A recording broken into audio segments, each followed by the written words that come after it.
So Chrome Gracie's not good. Like he's like a weird. Like I said, he's Sasquatch. He comes out of the woods every couple of years, and then we put him in a fight, and we're like, whoa, it's like a blast from the past.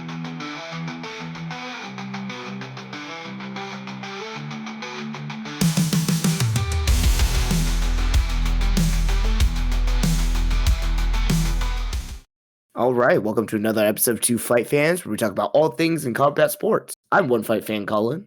And I'm the Stuart. All right, well, it's been a little while. Welcome back. And 310, UFC 310 is this weekend. So, Last pay-per-view of the year. Yeah. First thoughts, Stu. Good pay-per-view for the end of the year? Bad? Mid? What are we thinking? Here's my thing. I know most new fans are used to pay-per-views with like one big attraction at the top and then maybe only one or two other fights on the card that are of any interest. This feels kind of like classic UFC pay-per-view matchmaking, where we've got a fight at the top, which is good. We've got a co-main event, which is probably arguably better. And then we've got a little bit of something for everyone. We got big uglies at heavyweight. We got like a weird Chrome Gracie coming out of the Montana woods, like Sasquatch, to fight Bryce Mitchell. We've got Nate the Train Landwehr and Doo-Ho Choi. That's awesome. And then like we have a cup of sadness with Dom Reyes, Anthony Smith, Chris Weidman, Eric Anders, Brian Battles here. A sneaky, like possibly the most skilled fight on here is Aljamain Sterling, Mozar Evloev. We have like the Glue Factory getting ready to take in Clay Guida and have Chase Super send him there. We've got Josh Van. Like it's there's something for everyone. If you like flyweight, we got flyweights. If you like heavyweights, we got heavyweights. If you like insane conspiracy theorists fighting to see who's the king of flat Earth, we've got that. We've got an action fight. We've got probably a more technical battle. We got sad old man fights. It's everything. It's everything you'd ever want out of a pay-per-view.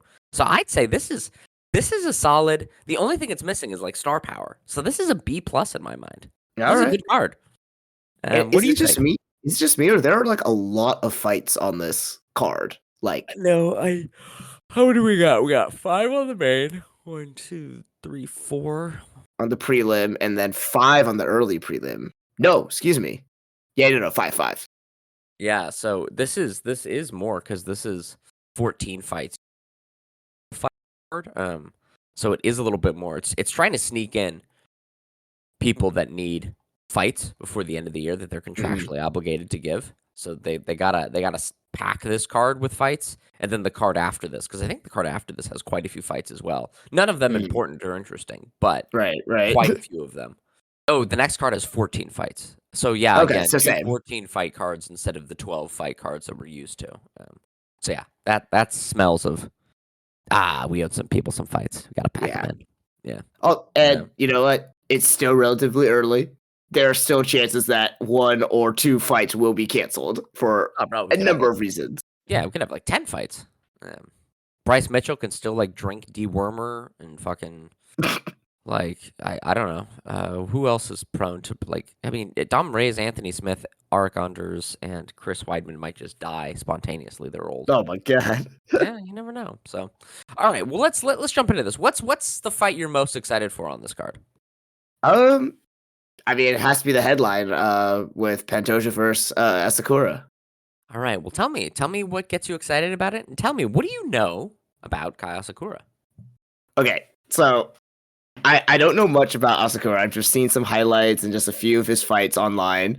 But there's 2 incredible things that I've seen so far. So I think it was a clip from the lead up documentary that the UFC always does. I don't know what they call it now, Unleashed or whatever. Embedded. Thank you. Okay. Unleashed, dude. That's 2007 shit.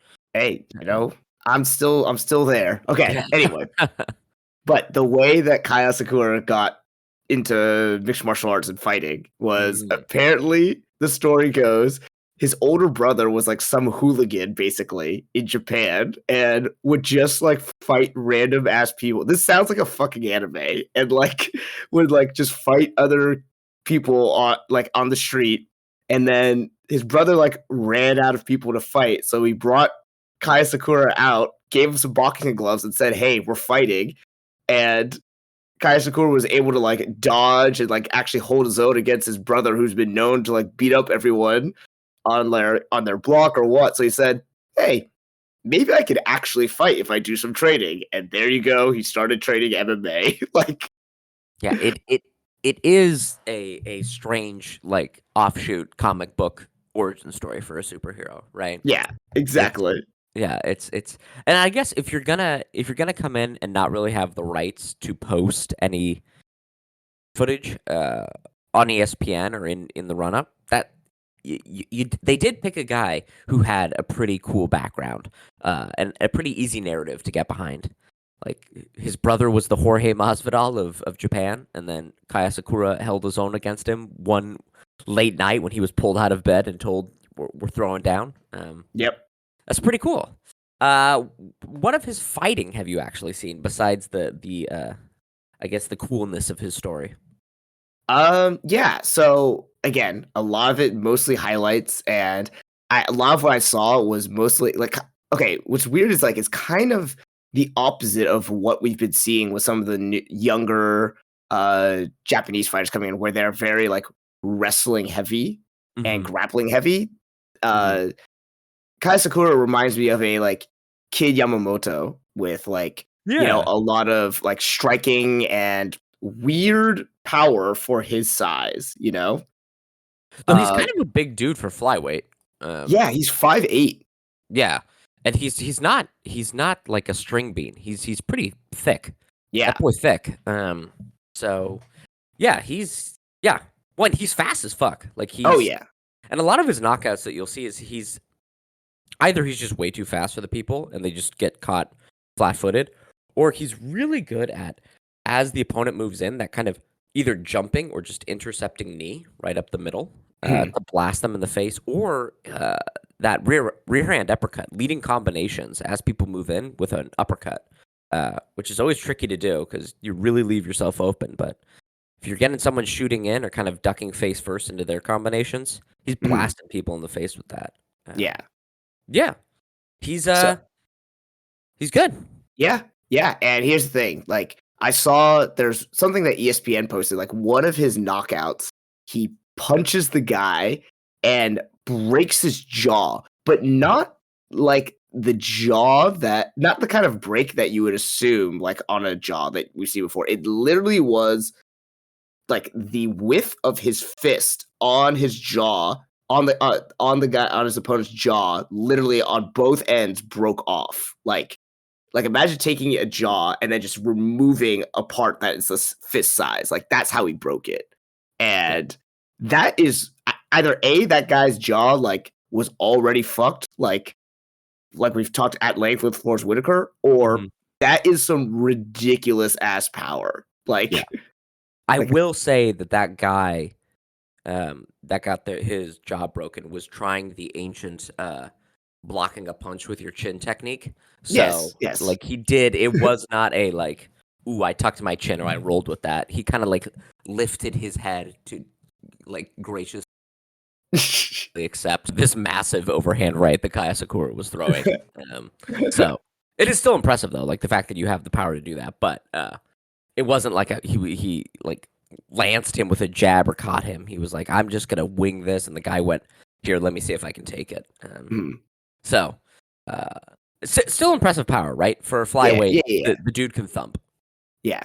And I Yeah. will say, in just looking at his record, a couple things stand out to me. One, I didn't know that Rizin was still doing like multiple fights in a day. So in Mm-hmm. 2021, he had 2 fights on New Year's Eve to try to win the bantamweight Grand Prix final, and Hmm. he did lose in the finals. But that's still impressive to go to 2 fights there in one day. Uh, the other big thing, a lot of his fighters I am not very familiar with. So again, going from most of his fights, not knowing people, to the UFC is a big jump. So we'll see how he does with that. But some of the names that I do recognize, Kyoji Horiguchi, he has split 2 fights with him. So Hmm.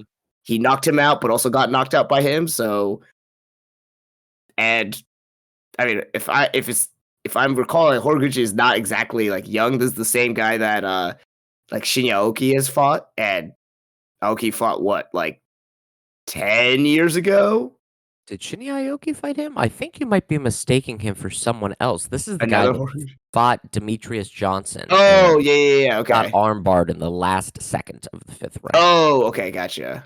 But Kyoji's very good. Yeah. Since leaving the UFC, he left the UFC with a record of 15-2, and he is now 33-5.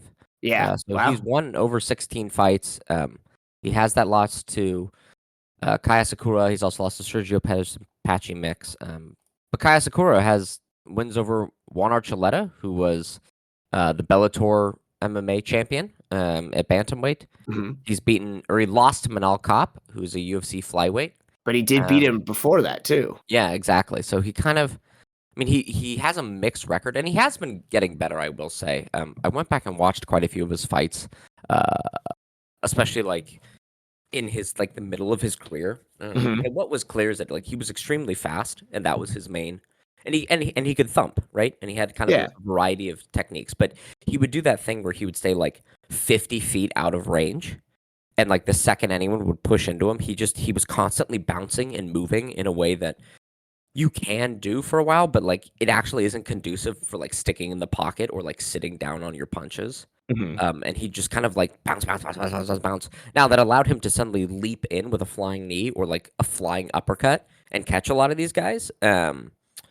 But it also meant that slowly pressed into him and used footwork, they could corner him pretty easily. But his fight against Juan Archuleta, he's really calmed down. He's sitting down on his punches. He's staying in the pocket a lot more and like actually learning defense in the pocket. He's still not super defensively sound, but he's got such fast hand speed and like a good variety of technique that he's pretty good there. The issue that I see is that when you press into him, and Manal Kopp did this quite well, when you press into him and get him into a clinch, doesn't look like he's very comfortable kind of being chest to chest with someone. And he's always fought in a ring, so the cage is always something that is a little bit tricky to deal with, especially when you have somebody like smothering you against the cage and you don't know quite how to get off it. Yeah. So, but I mean, if you're gonna put somebody who Alexandre Pantoja 9-0 against everyone in the UFC that he's fought, never lost in the UFC, or no, he has. Askar Askarov beat him. Kai Asakura is a great test because Pantoja is hittable. Pantoja doesn't have great stand-up defense, and Asakura is like wickedly fast and throws insane combinations. Where Pantoja is kind of plodding and is like, I'm just gonna keep countering you with big single shot overhands or big left hooks. So that's a cool style contrast. Yeah. And a lot of Pantoja's like game is to weather the storm and to win with overwhelming pressure. And we've seen that he is susceptible to like combination work and like will take shots. And it's just like, okay, is he durable enough? You know? And especially after getting lit up by Moreno, lit up by Urseg, lit up by Davison Figueiredo. Like all of his fights, he just takes such punishment that I'm waiting for the wheels to fall off on him. But it never does. It never does. The dude's a champ. And he's got the fucking sickest nickname in the UFC. The Cannibal. God damn. That guy. That's moto as fuck. Yeah. So what do you think? I mean, we've talked at length about Kai Asakura, but Alexandre Pantoja, he's kind of known, like you said, weather the storm, hit you with overhand rights, and he's a very good top control grappler, right? He's got good takedowns, and when he gets you down, he really smothers and can deal punishment from a top position. Kai Asakura is not very good off of his back. No, yeah. So I think this really comes down to, again, it's just like you said, a matchup of styles right now. If Kai Asakura, and this is a tall order, can keep it on the feet and make it just a firefight, you know, and not, and this is like we've talked about before, this is a trap that a lot of, you know, first-time UFC fighters, foreign fighters, especially Japanese fighters, fall into, either gassing out early, like in the second or third round, which we've seen, you know, we saw Tatsuro Taira do that, and then kind of get like a second win in the I think 4th round or something. It's just kind of habitual that we've seen.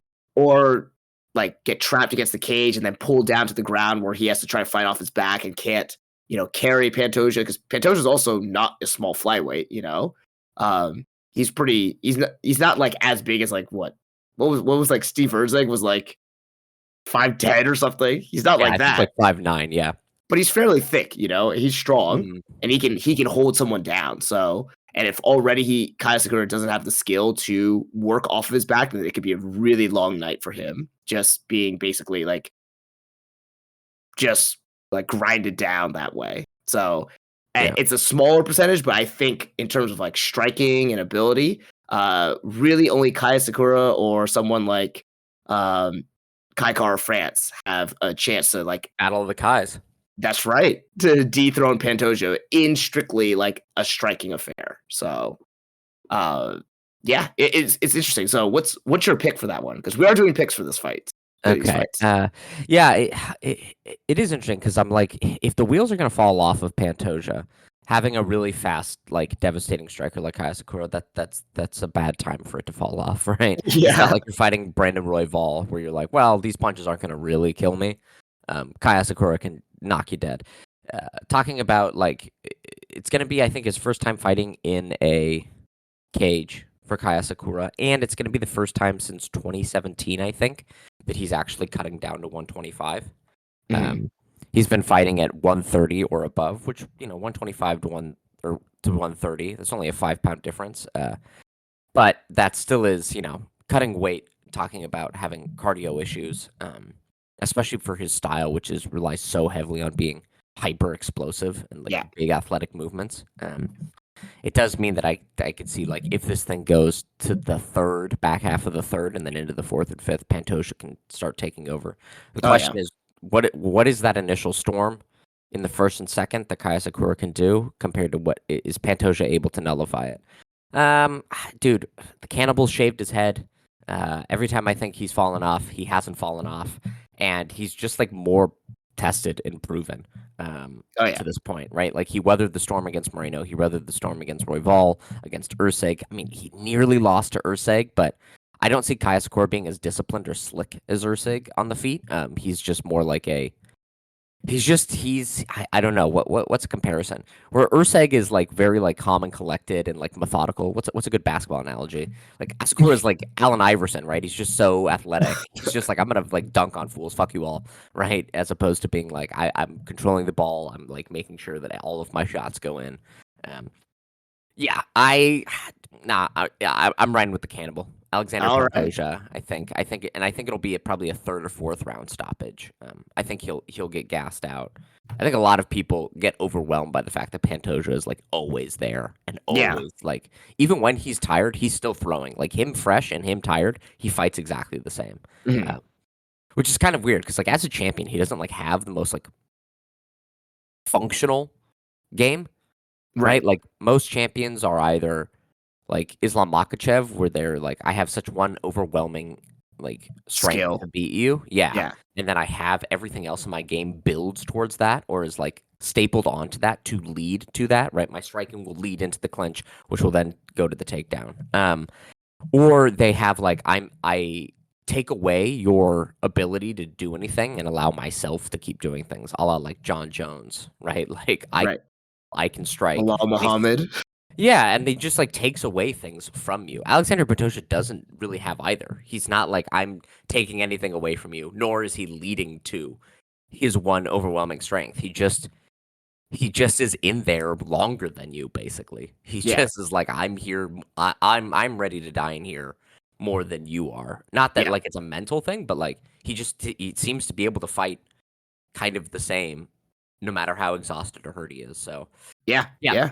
I say Pantoja finish 3rd or 4th round. All right, well, give me some specifics. How's he Okay, gonna finish him? Which 4th round? round. I think 4th round. 4th round rear naked choke. That's what I think. I think he's going to be pounding on Asakura. He's going to finally get Asakura down, probably in the 2nd, 3rd, and 4th, and then Asakura is just going to end up turtling and giving up his back and getting choked out. Yeah, yeah. Yep, that's it. I would not be surprised if that happened in the 4th round or in any earlier rounds. Yeah. But I love Pantoja. I think he's great. I think he's a great fighter. But the hope and the opportunity for the first Japanese UFC champion is there, and I'm rooting for Asakura. So I'm going to say Kai Asakura second round TKO. Because again, if it goes that third round, I don't think he's got a shot. So I gotta hope for something early. Yeah, and like that was the thing, especially earlier in his fights. Before really the Juan Archuleta fight that I saw, I was like, man, when he goes to the second round, he is so much slower. Not like so much slower. He's not like a Conor McGregor level of decline in between the first and second, but it is noticeable. But it is a drop off. Yeah, 100%. But since he's kind of like really, I guess, like calmed down, because the way he would bounce around, it shows how athletic he is, and it does have a benefit. But you learn not to do that in any gym you go to, because they're like, you're just like you're kind of wasting energy. Like, you're not. The benefits are not outweighing like the cardiovascular tax that you're paying. So, but he has calmed down in that. And how long? I think was that? It was a 5-round fight. Oh no. It only went to the second round when he TKO'd Juan Archuleta. Has he ever gone? He's never fought for 5 rounds. He's only ever fought 3. Yeah, and most of his wins are in the first or second. Yep. Yeah, when it goes to a decision, it usually doesn't go well for him. So it's a toss-up then. Yeah. I'm riding with Alexandre Pantoja. No, yeah, that's fair. And yeah, I think it is a tall order. I think. Do you happen to know the odds for this fight? Pantoja is a -285 favorite, with Asakura as a +230 underdog. Okay. So yeah, that sounds about right. Yeah, right. Like especially because like Asakura is not at the UFC level. I mean, he has beat Kyoji Horiguchi. He fought Manal Kopp, who's a top 5 or top 10, not top 5, top 10 flyweight, but lost to him, and that was mostly again this thing of Manal Kopp being a little bit more methodical in his approach to the game. So it makes sense. Yeah, and I mean it's going to be weird because at one of these points we're going to be like, well, Pantoja looks the same.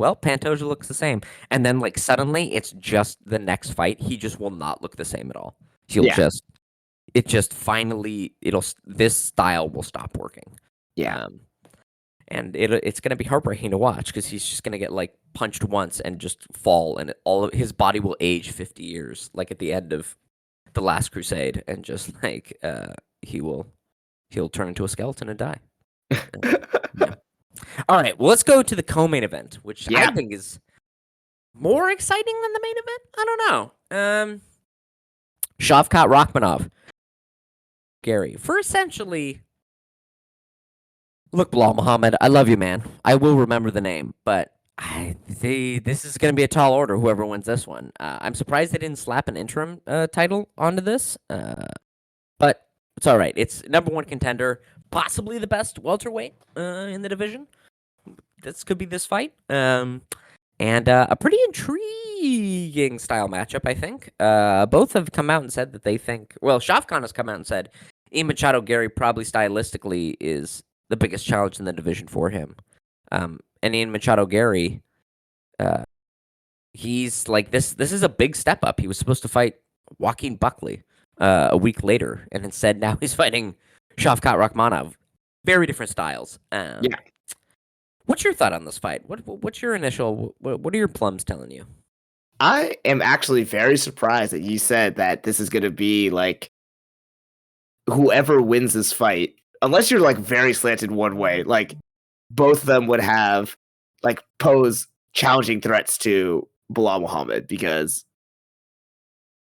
we talked about Ian Gary before, and I maybe just because of his speed, and his dynamics like that, but I mean, this is like not in your classic way of like striker versus grappler, but it's someone who is very dominant on the ground, but also has some like very insane power with Shavkat Rakhmonov. And then you have Ian Gary, who's stylistically is that kind of point fighty, like fast on the feet and just kind of darting in and out type style. So like aside from that, like just kind of frustrating you, doesn't pose, I feel like, a lot of danger per se. Whereas Shavkat Rachmanov is very dangerous, and once he gets a hold of you, it's like, yeah, you don't really have many options at that point. So I guess in that regards, being able to dart in and out might be the strategy to actually beat Rachmanov. But I really don't see that happening. You know, it's kind of like you were saying. I feel like Shavkat Rachmanov is the uncrowned king of this division. Yeah. And again, we talked about this a little bit, I don't know, maybe 2 episodes ago. I feel like this is again one of the kind of like that Forrest Whitaker fight where it's like, hey, you don't have much to gain from this, but you have a lot to lose, you know? Yeah. And, you know, so I'm hopeful, you know, and I think it could be a fun fight, you know, because of these clash of styles, or it could be very like one-sided in either direction. Yeah. What I think that's like, I think that's what. So we have to give Shavkat like props. He's fighting a challenger who fights extremely different than Bilal Muhammad, the person you were preparing for, and you had a guaranteed title shot. He didn't need to take this. Yeah. On the flip side, too, Ian Machado Gary he was supposed to fight Joaquin Buckley, a much more favorable style matchup, and where Leon Edwards, Carlos Prates, and or no, not Leon Edwards, Colby Covington, Carlos Prates, and Usman. Kamaru Usman did not want to fight Shavkat on short notice. Ian Machado Gary was like, yeah, I'm totally fine fighting him on short notice. So we have to give props to him as well. Yeah. Because both are undefeated, so both are going to lose that shine of being undefeated, or have the chance of losing that. And the thing is, like, whoever wins will be the best. Because here's the thing: Shavkat Rachmanov took full power Jeff Neal punches, and Jeff Neal is like a hard fucking puncher. Right, and Shavkat Rachmanov threw caution to the wind and basically was like, "Fuck fight IQ. I'm just gonna slug it out with this guy," and then choke him out standing from the back. Which, like, you never see a standing rear naked choke in high-level MMA. That's just crazy. And Shavkat Rachmanov was fighting like a donk in that fight, and it seemed like he was doing it just for like shits and giggles. So Ian Machado Gary doesn't have the kind of like, "Hey, I've got like power in these hands." He's more about like timing and speed and accuracy, and so.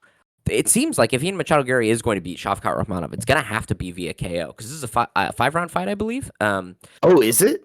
Yeah, I think so. I don't understand why on the UFC website they don't tell you how many rounds when they have non-title fights. They never say like, "Oh, this is for 5 rounds."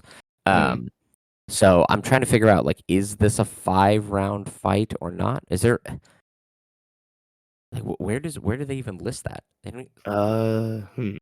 Let me see if there's. Yeah, I think it's 5 rounds. I think I've heard it's 5 rounds. Yeah.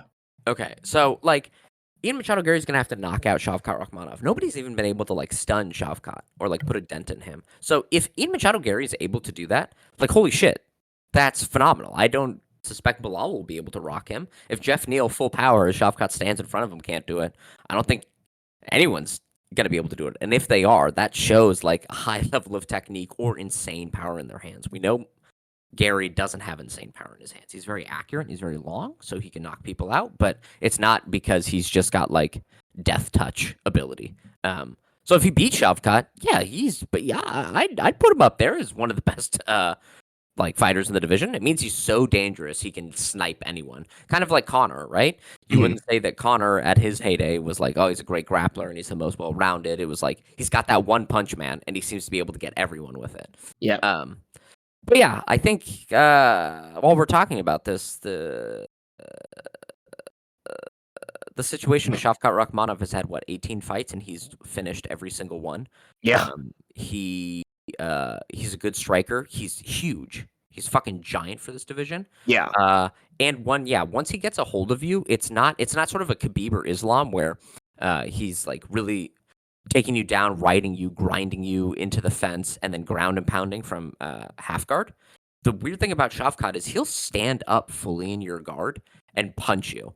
And you're like, you shouldn't be able to like have that much separation without people being able to kick away or shrimp away, and yet he's able to maintain control and like position over people as he stands over them like a 1980s slasher movie villain and rain down hellfire on their faces. Yeah. Ian Machado Gary is like fast and loves to do the circling point fighting thing, but Shavkat grabbed a hold of Stephen Wonderboy Thompson pretty fucking easily. Yeah, I was just gonna say, like, Yeah. he basically, I mean, yes, Stephen Wonderboy Thompson is older, but it is a very similar matchup in that, like, he has something like that. He has faced something similar. Yeah. And it's one of these things where if Gary's going to have that point fighting thing, especially in his past few fights, like here, the interesting thing about Gary is like when he fought Daniel Rodriguez and when he fought, who's the guy who always tricks people into grappling with him? Neil Magny. He looked phenomenal, right? He had them scouted perfectly. He called like, I'm gonna get him with a head kick and then punches on Daniel Rodriguez. He knew exactly how to beat Neil Magny. But then in that time, he's been jumping around to different gyms, and then he went to Jeff Neal, where I think he was at the gym where Leon Edwards trains, and that wasn't a super great fight. His footwork wasn't as good. His like shot selection wasn't as intelligent and precise. And then he got kicked out of the Leon Edwards gym, and now I think he's down with Charles Oliveira. Yeah. I remember you saying that. In seeing him jumping around like that, I don't want to say like a full devolution of his skills, but it doesn't seem like he's moving upward in his like skill and performance. Right. It seems like that kind of chaos and not having a gym where you can really sit with a team and practice and like learn to trust your coach. I think that's kind of hurting him. And so he's had, his last two fights have been decisions. They haven't been knockouts. He hasn't been stunning people in those fights. He hasn't been landing those really great like one shot people lose their knees. So I don't know if he'll be able to do that against Shavkat. And the issue is if you can't do that and you give Shavkat 5 rounds to get to you, because everyone else has been giving him 3 rounds and he's always been able to get the finish. Like, you just can't let Shavkat Rakhmonov hang out that long. Like, that's just, he is inevitable, like fucking Thanos, right? Like, he's going to be there and he's going to end you. So Shavkat Rakhmonov, 3rd round, TKO, ground and pound strikes. That's what I say. Okay. Like, Ian Gary's going to dart around. It might take a round for Shavkat to kind of like figure out how to get to him because he's been preparing for Bilal, who is not quite as fleet of foot as Ian Gary. And it's not quite as long, but so it might take a round for Shavkat to kind of figure out how to get to him. I would say he's the opposite of that. Yeah. Which, like, I got to be honest, which fight of the 3 permutations that could have happened, which one do you think would have been the most interesting? Shavkat Bilal, Shavkat Gary, or Bilal Gary? Define interesting. Well, which one do you think would give you more answers to, I guess, or tell you more about the fighters? Tell you more about the fighters? Huh. Because this fight seems to strike me as like, has Ian Gary developed a game plan where he can snipe Shavkat? And the question for Shavkat is like, are you able to use your footwork to just not get sniped and then get in close? Because the second it gets in close, there's no more questions that I have, right? Yeah. It's just like, I know what's going to happen. And if he can't get in close, there's no more questions. Like, it's, but because Bilal scouts people so well, right? Like, he scouted Leon Edwards so well every time he fights. Yeah. I think Bilal is the best game planner in the UFC right now. I was really interested to see like what he was going to do against Shavkat, because that would teach us, I feel like, so much more about what camps are seeing as weaknesses for Shavkat, how somebody would approach without like any athletic ability fighting Shavkat, right? Like, that's because, Leon Edwards, very athletic, and Bilal took it to him because he knew exactly what to do in every situation. And I was so interested to see that. And then I was so interested to see Shavkat answer something like that, because I don't think he's ever had somebody who has like tailor-made their style to fight him, right? It's always been like Stephen Wonderboy Thompson, Jeff Neal, Neil Magny. These are all people that have like been answered, and we know exactly what the questions are that they pose as a fighter. I don't think he's ever fought somebody as well rounded as Bilal. So I'm interested to see what that would look like. So I think that's more interesting. But this is a fun fight, right? Yeah, it's fun. But yeah, you're right. I think, Bilal Muhammad poses an interesting cerebral threat to both of Yeah. these guys. Hmm. And that's the thing. Like, if Bilal, I think I like that we're getting a fight. Yeah. Let me say Yeah. that. But like, out of all three of those permutations, I actually think this is like not, from an interest standpoint, is not the most interesting. Because if you have Bilal Yeah. Muhammad kind of seeing how he prepared, like with a full camp Hmm. against a young, dynamic, and just kind of like, I just fight with energy with Ian Gary, like how he does that as like a much older fighter, Yeah. and not as athletically gifted, is like, would be interesting to see. And Yeah. then just try to game plan against someone who has finished every single one of his opponents, and kind of in devastating and also weirdly athletic fashion Yeah. with Shavkat Rakhmonov. Like, yeah, that would also be interesting to see how he actually game plans that. So Yeah. either one of those ways I think are a little bit more interesting. I think the Bilal Muhammad and Shavkat Rakhmonov is the actual fight that should be happening. Yeah. Again, it's Rakhmonov getting a title shot, which I feel that's where we should be going. But I mean, regardless, this is where we're at. So I am going to say Rakhmonov also going to take the win. I am going to say, but I'm not going to say TKO. I am also going to say submission, though, by What round? I'm trying to think. Yeah, I'm gonna go first round. Ooh, shit. All right. Yeah, Damn. yeah. Just an execution. Yep. I think he's Damn. just gonna be too big, too strong, and yeah. Yeah, I think it's gonna be a little overwhelming for Ian Gary, because like we said, like, props to Ian Gary for stepping up, but I think there's a reason some other people may have turned down this fight and why he was able to jump the Oh, yeah. line, and I think he's jumping a little too early. But Which, we're gonna have to talk next week about fucking Colby Covington talking endless shit oh my online and god, then being yes. like, "Oh, I can't fight by December. Like, I need more time. But I'll beat Ian Gary." Like, always saying "Oh, it's mostly just timing. It's not because I'm scared of Ian Gary." Ian Gary then takes this fight, and Colby Covington's like, "Oh yeah, sure, I'll fill in against Joaquin Buckley." And you're Yeah. like, you like the most transparent bullshit liar. Oh Ugh, yeah, it's yeah. what a little coward. Yeah. Yeah, man. We'll talk about that later though. Yeah, that was some, oh my god. Yeah. Yeah. I mean, it is we talked about this when we were talking about what we're going to be thankful for next year is the kind of the brush fire to get out all these old fighters, like getting Colby out of there, because it's clear Colby doesn't want to fight Shavkat or Ian Gary or probably Sean Brady or Jack Della Maddalena. Like, get him out of there then, right? And Kamaru Usman, like, I don't think he's afraid to fight Shavkat. I think he probably wants a full training camp. But his knees are so shot, like he's not challenging for a title again. Um, Mm. it's like getting those guys kind of out of there is going to be good for the division overall, because we don't have Yeah. to listen to them anymore. Yeah. Okay, so you said Shavkat first round submission. Yeah. All right. All right, let's move on to this fucking heavyweight fight. Who cares? This fight already happened before. Did you see this fight before? It was a main event, 5 rounds. Cyril Gane, Alexander Volkov. I'm trying to wonder, did I actually see it live, or did I just see highlights? I'm trying to remember. Give me There some were of. no highlights.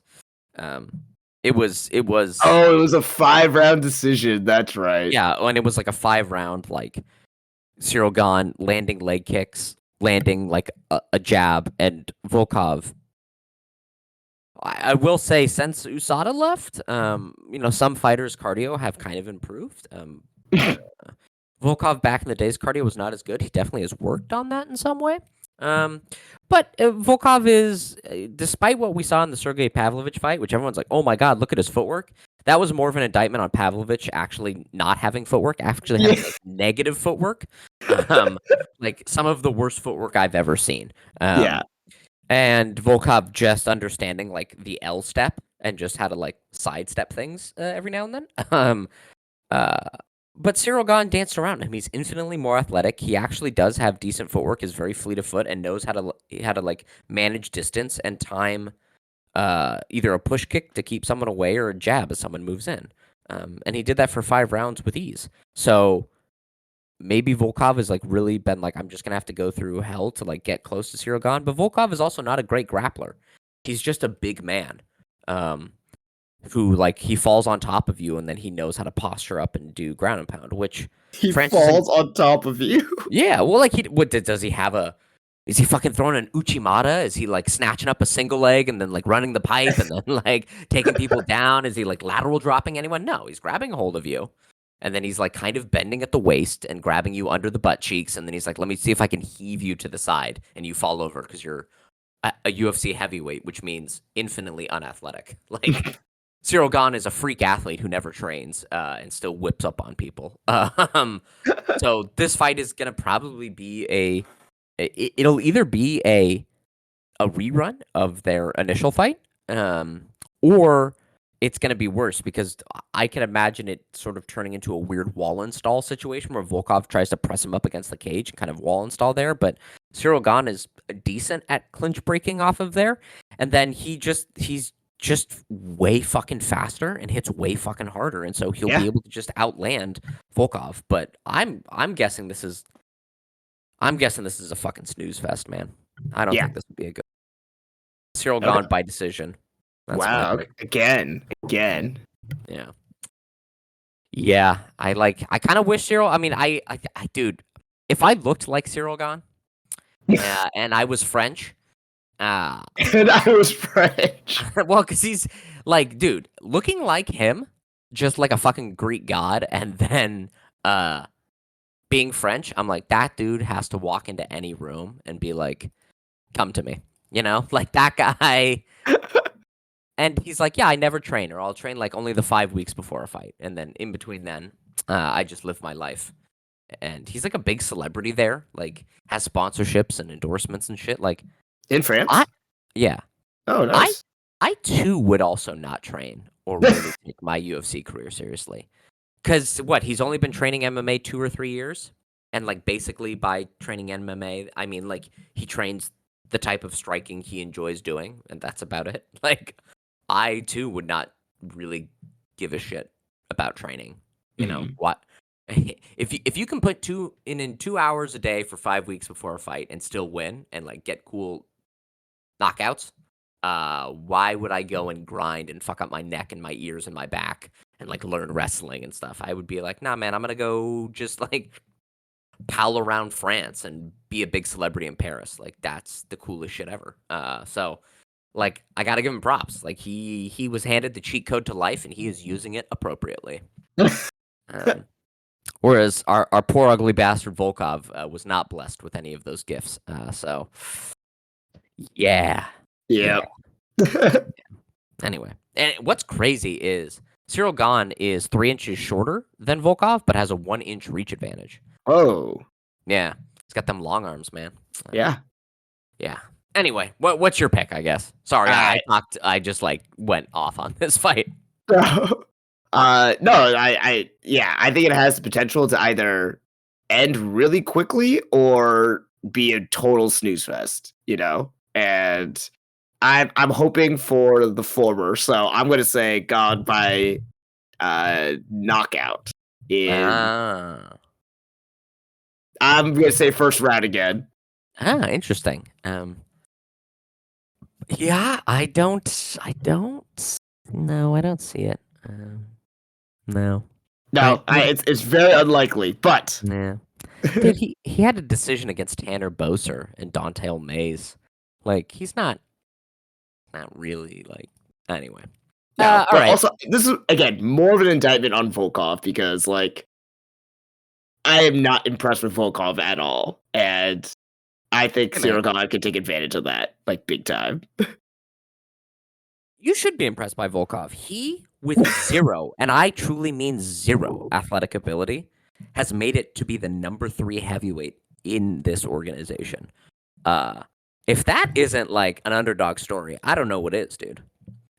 He got like a hairstylist now, and like he gets his hair combed in between rounds. He like is learning English. He covered up that like god awful manta ray back tattoo that he had. He's he was given the worst hand possible, but he's playing it well, you know? Dude, you mentioned nothing about fighting of this fighter just there. Yeah, look, no, he sucks. He's not good, but like, you know, he's got wins over Tybura. He's got wins over Romanov, Tuivasa, Pavlovich, all people with more athletic ability than him. So like, he's doing the best he can, dude. Yeah. Anyway, whatever. We've talked way too long about this fight. I mean, the big thing about this fight is probably Tom Aspinall will be fighting the winner of this. We already saw Aspinall versus Volkov. Aspinall blew him out of the water in 1 minute. He like took him down with ease and then instantly submitted him. It would be interesting to see Cyril Gane because I think Cyril Gane is the only person who can go speed for speed with Aspinall. And Cyril Gane's a little bit better at his shot placement than Aspinall. He doesn't have the knockout power, but that's an interesting test because I also know Cyril Gane can fight for 5 rounds. I don't know if Aspinall can fight for more than 2. That'd be an interesting fight. Yeah. And then it'd be France versus England, which is cool. We love that. Yeah. All right. Next up, I don't know why the fuck this fight is on the main card, but it is a fight of probably the 2 biggest conspiracy theorists in the UFC, both flat earthers, both anti-vax, both climate change deniers. We're talking about the son, or kind of like the heir of the Gracie family name, Kron Gracie, a man who left California during COVID to go live in the woods in Montana, and nobody signed up for his gym, so he immediately had to close it. Versus Bryce Mitchell, a man who was using like dewormer to try to fix broken ribs and shit. Biggest odds on the fight too. Biggest spread. Really? Bryce Mitchell is a minus 800 favorite to Kron Gracie's 550 underdog. Really? Yeah, tell me what you know about both fighters. The only things I know are exactly what you just said. I didn't know anything about these guys. Really? Yeah. I feel like Kron Gracie has been fighting for a while, but he like maybe just hasn't really like been that active. Like, cause he only has he only has and his first one was 29. Okay, yeah. So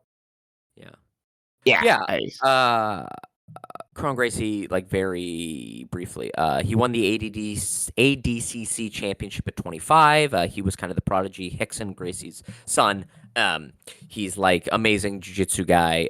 He trained with the Diaz brothers a little bit, but his fighting style is basically remember watching those old UFC 1, 2, and 3 tapes with Royce Gracie?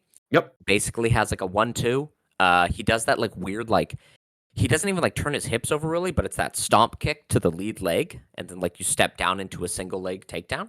That's basically how Kron Gracie fights. He has advanced Brazilian Jiu-Jitsu and like modern Brazilian Jiu-Jitsu, but everything else about his game is basically he copied how Rickson and Royce fought back in the day, which means he has not caught up at all to like any of the striking innovations that have been brought to MMA since like 1995.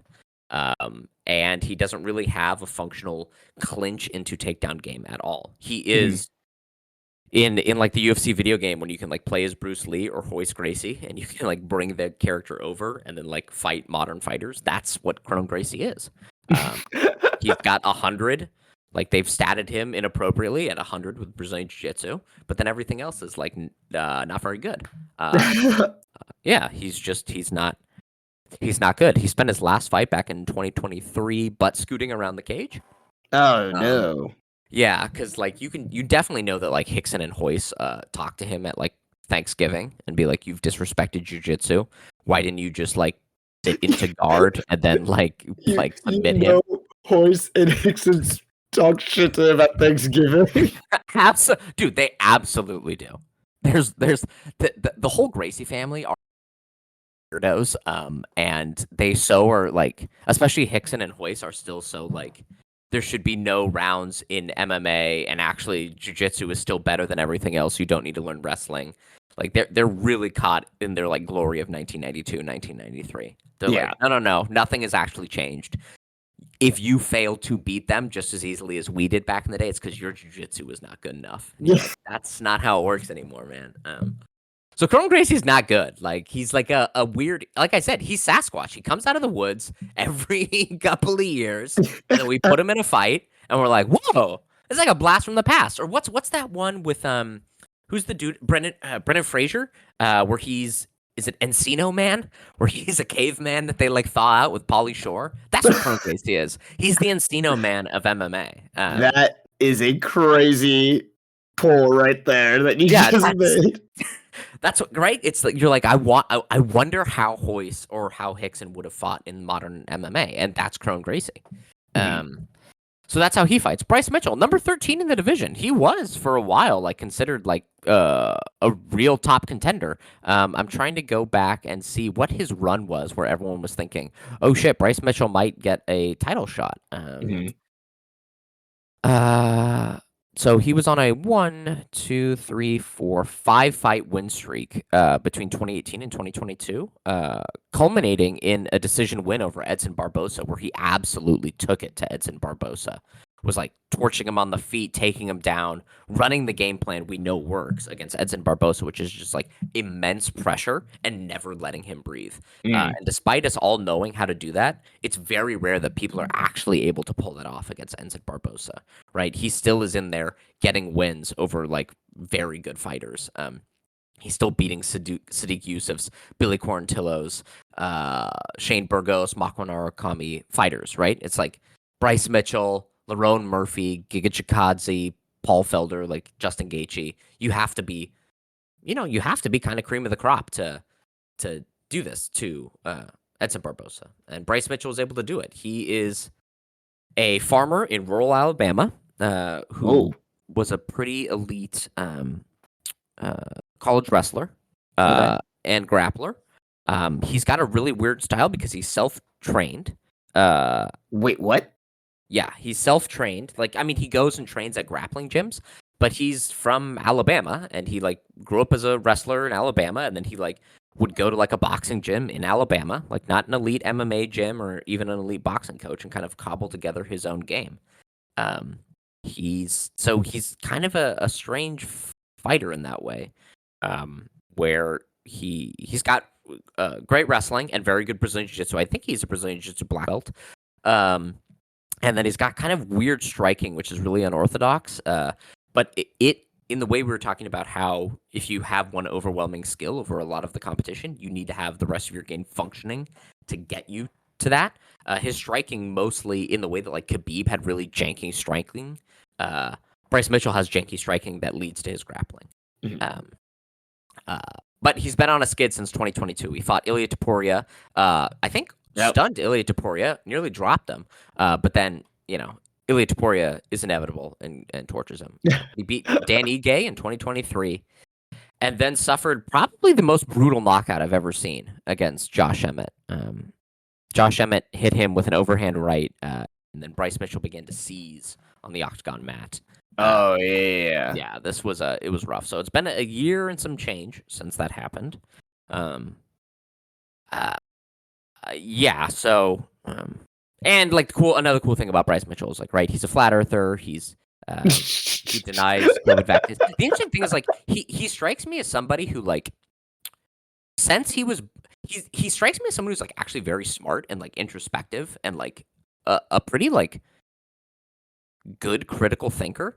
It's just like you grew up in rural Alabama, so like those skills were never like kind of utilized properly. They went to figuring out how to like farm, and he's big into like organic farming, and he's like very like I don't trust the farming industry, and he actually has like a 20-point system about why, and none of them are crazy. You're like exactly that makes sense, dude.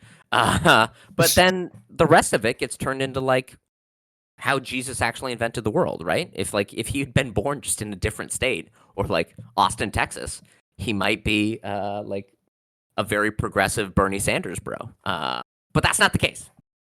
Anyway, so while Ilya Topuria is the champion of the round Earth. This will be for the champion of the flat Earth between the two guys.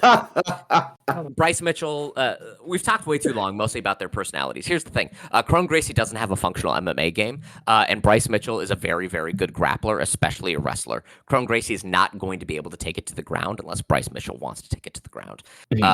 So it's going to see like who's going to get the better of each other striking. Bryce Mitchell has more techniques to basically go to, though both of them have pretty janky, not very good striking at all, though Kron Gracie's is a little bit worse. Kron Gracie does seem to hit harder, has a better chin. But I could also see Bryce Mitchell just taking Kron Gracie down, and since he has a better understanding of both wrestling and Brazilian Jiu-Jitsu, whereas Kron Gracie only understands Brazilian Jiu-Jitsu, I could see Bryce Mitchell doing the classic like Khabib Islam thing, which even Charles Oliveira, the Brazilian Jiu-Jitsu whiz, could not handle, which is leg ride, grab a wrist on the other side, free up a hand to just keep punching someone in the face until they make a mistake, and then go for a arm triangle. So I'm going to pick Bryce Mitchell probably by ground. Well, no, I'll say a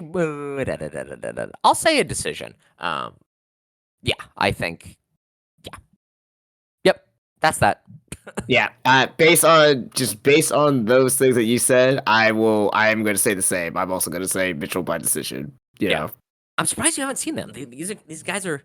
I think I have seen a few of Bryce Mitchell's because when you said like the seizing thing, like that, I remember that now. Yeah. I definitely don't remember Kron Gracie though. So that's crazy. Yeah.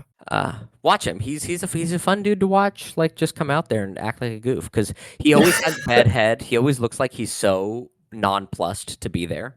Like he's at a play date that his parents have like scheduled with like a kid he doesn't like, you know, like he just looks so kind of upset to be fighting. Yeah, a weird dude. Yeah. All right. Last fight of the main card. We gotta get moving on this. Nate the Trained Landwehr versus Do Ho Choi, Korean Superboy. Korean Superboy, baby. He's back. Yeah, man. Nate Landwehr, I gotta tell you two quotes that he has said, which is, "Whoop my ass and see what happens," which I like. All right. To beat him up, not even try to whoop my ass. He invites you to actually whoop his ass and see what happens. And then my favorite quote of his, which is, "If I don't lose, I probably am gonna win," which I'm like, right on, Nate. That sounds about right. Yeah. A cool fight. Like this is gonna be a gunfight. I feel like. I'm pumped for it. Do you have any initial reads on this fight?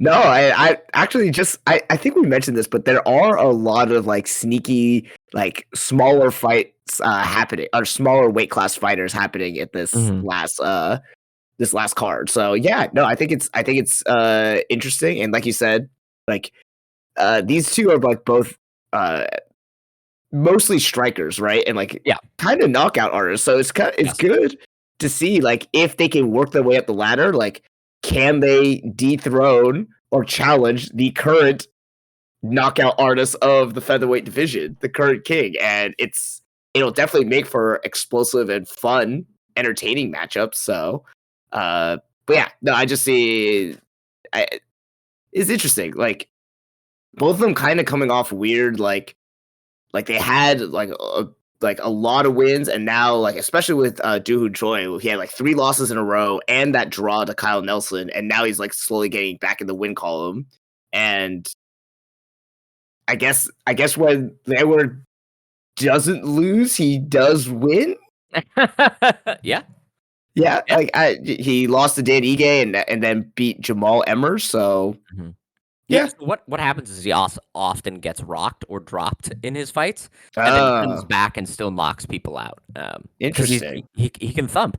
Yeah, I think he's also got donkey brains, like definitely. Oh boy, donkey brains in the featherweight division is not good, man. Yeah, you know they do those like humanizing the fighter interviews, and they ask him like, "Who's your favorite UFC fighter of all time?" He named himself.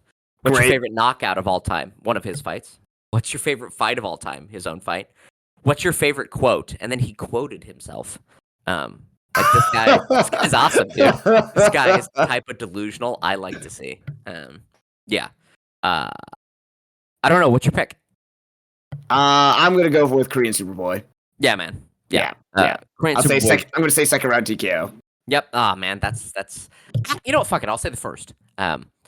Yeah, Tuho Choi's just too slick. He's just like more disciplined. Nate Landwehr is kind of like a marauding bruiser who can definitely thump and hits very hard. And even when he's hurt, he's very difficult to put away. But skill wins fights often when there's a matchup like this. And so I think Tuho Choi's got the skill to beat Nate Landwehr. But Landwehr doesn't lose.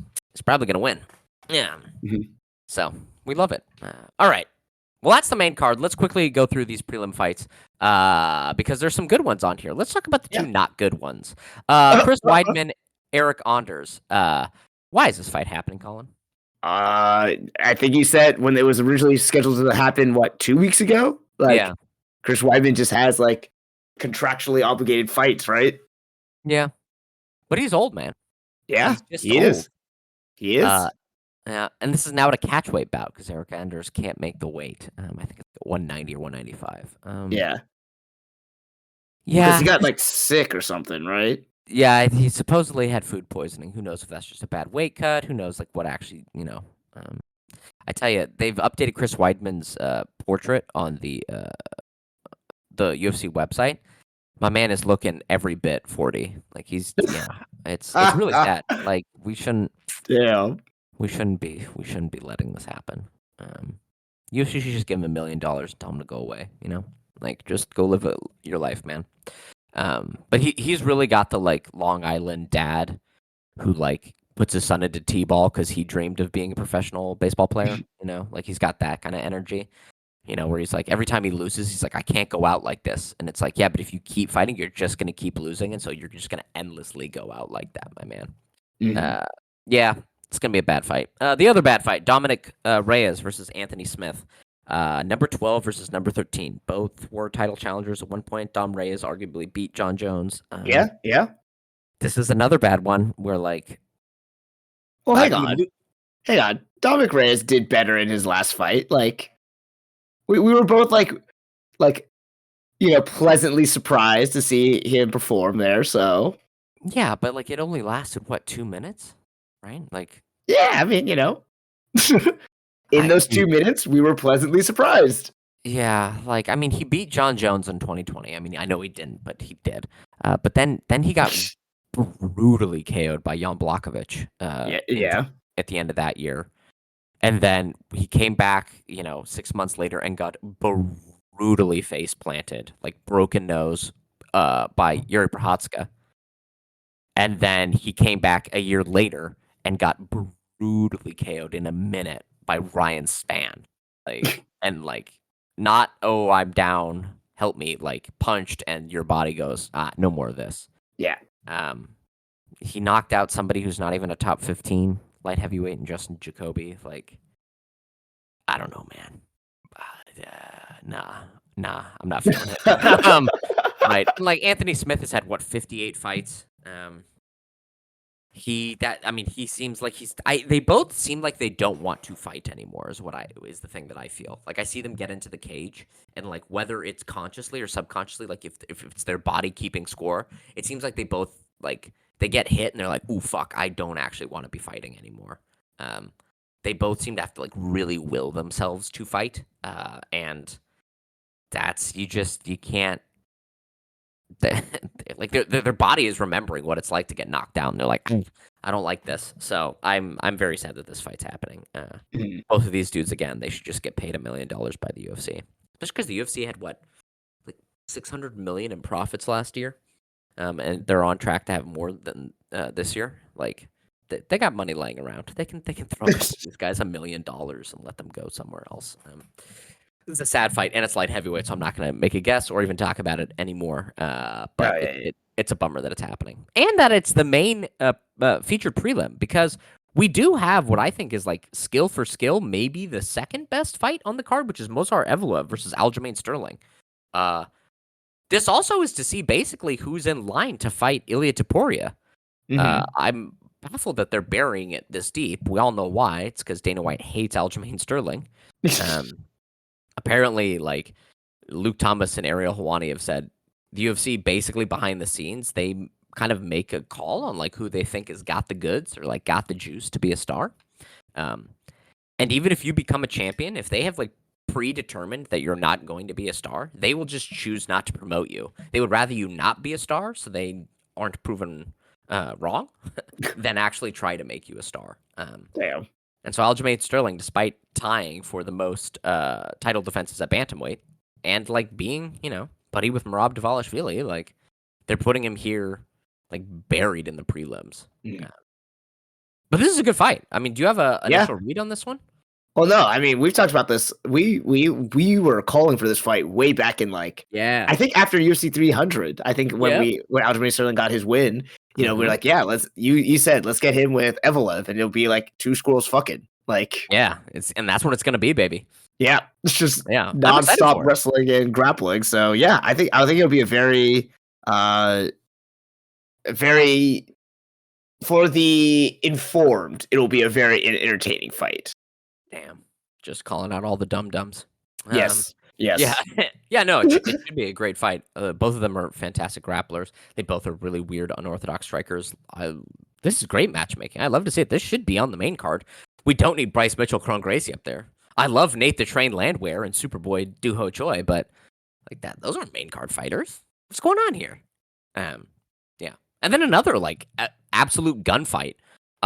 Brian Battle, a man who has a voice that's like a bucket of rocks and a dry cycle, against Randy Brown, a super explosive striker. Like this is again going to be probably a slobber knocker for as long as it lasts. Love to see it. Yeah. Anyone else you want to call out on this card? Old man Clay Guida, baby. Yeah, buddy. How old is this motherfucker?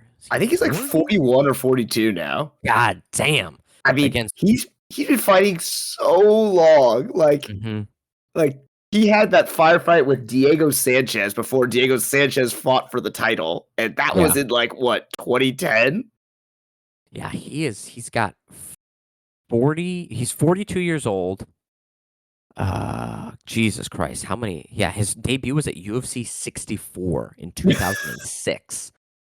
God damn. Yeah, man. Fans that have just jumped on are younger than this. Like they weren't even born by the time this guy was fighting. Yeah, he's been. I love Clay Guida. He's great. I also love the fact that he quite literally does live by a van down by the river in Albuquerque. He lives in a camper van. You love to see it. You love to see a man from the river, down by the river, come up and try to whoop up on some youngins. That's cool. Unfortunately, I think Chase Hooper probably will beat him, and I will be sad. But this is cool, like ultra young person fighting against Clay. Like Chase Hooper has less fights than Clay Guida has losses. Clay Guida is 38-21. Yeah. Jesus. Yeah. Might be time to hang it up. Another person that they should give $1 million to and let him go away. Yeah. Yeah. Same with Michael Chiesa, right? Like he probably should stop fighting as well. But he's also fighting on this card. But you missed Josh Van. Josh Van is on. Oh yeah, I did. Yeah, against Cody Durden, number 14. So this is Josh Van's chance to jump into the rankings. Love to see it. Cody Durden, more of a grappler, wrestler than a striker. Josh Van is good everywhere. We love Josh Van. That boy good. So yeah, like this, there's some great fights all up and down this. And like if you, there's like 4 old man fights on this card. We have almost a full main card of old man fights, and I guess that's cool. Like I kind of feel excited by that, but like also very depressed. Yeah. It's given me the full range of emotions. So, yeah. Well, that's UFC 310. Anything else to talk about this card? No, I mean, for the last, I will say at first glance, I was like, this card kind of sucks. I'm not excited, but maybe that was just like partially because I'm coming off of like the high of October and we kind of had that whole disappointing weekend of fights in November. So I just had a lens over my eyes. But now that we've talked about this, now we actually dove into it a little bit, I am a little bit more excited for this. And I think it can deliver some good fights for the end of the year. So yeah. I mean, there's at least, let's see. 1, Probably 2. the Cody Durden Josh Van fight is going to be action packed. Most likely the Randy Brown Brian Battle fight will be action packed. Vincente Luque, we didn't talk about it. Temba Garimbo, because we were supposed to have another old man fight on here with Nick Diaz. Which would be really sad. The Vincente Luque Garimbo fight will be action packed. Du Ho Choi Nate the Train Landwehr, like that's going to be action packed. Yeah. Probably Pantoja and Kaya Sakura because they know no other way to fight is going to be action packed. There's because of the age of a lot of these fighters too. There's definitely going to be some knockouts, man. And then you finally get to see Crone Gracie fight. It's like, oh man, I'm so excited for you to see it because you're going to be like, what the fuck is this? It's the wildest thing ever. Yeah, like what if somebody tried to fight like they were from 1993 in the UFC today? And Yeah. it's gonna be cool, man. All right, yeah, Bryce let's do Mitchell it. will probably have like a weird. Like the last time he won, I think he took out a Bible and started screaming the speech from Braveheart. Which is like the wildest shit ever. Like, so some crazy shit's gonna happen, man. It's gonna be good. It's gonna be good. Yeah. And then this is the last like real card of note because then next week we have a Colby Covington fight, which who gives a fuck? And very little else on that card. And then we will eventually talk about Tyson Fury versus Alexander Usyk, which I sent you the video. God, that is fucking Riyadh season's putting out bangers for their fucking ads. Like I love it. That might be one of the best commercials I've seen all year, man. Like Yeah. that. And you also what you did is you got two like tough men who are professionally known as tough men to like they had to sign off and act in that. Yeah, and to like do something pretty like goofy and silly, like so goofy. Tyson Fury had to agree that like in a scene his wife would have the face of Alexander Usyk. Like right? Like what a wild idea. Yeah. So good, dude. So good. I like the fight itself was already going to be amazing, but like that legitimately made me a little bit more excited for the fight. I was like, this shit is so wacky. I love it. I love it. Yeah, great. Did you also see that the purses got released for what they're going to be paid? No, I did not. In total, it will be $190 million. Whoa. Usyk stands to make $114 million. And Fury stands to make the rest, which I think is what 70 something, 76 million. Damn. Yeah, it will be the biggest purses ever. Which is kind of crazy because apparently their last fight lost like close to I don't know, like or no, boxing overall this year for Riyadh season in the Kingdom of Saudi Arabia has lost over $1 billion. Wait, what? Yeah, because they're not like actually turning a profit on any of these fights, and so they've lost an insane amount of money overall. So, but you like to see it. I like seeing Saudi Arabia lose money a little bit. That makes me happy, and it's nice to see that Usyk and Fury are going to get, like truly generational wealth overall. Yeah. And especially if they keep putting out bangers like that. Like, I just want crazy commercials like that shit for every fight. Yeah. I want, like, I don't know, dress Inoue up as fucking, as like, Jason from Friday the 13th and have him, like, killing off contenders or shit. Like, let's get wild. I love it. Yeah. All right, everybody. Yeah. Well, this has been Two Fight Fans Podcast. I'm one Fight Fan Stewart. I'm your other Colin. And join us next week where we will kind of debrief on UFC 310. Hopefully it's an absolute banger, and then we'll talk about the last UFC event of this year, which hopefully will be the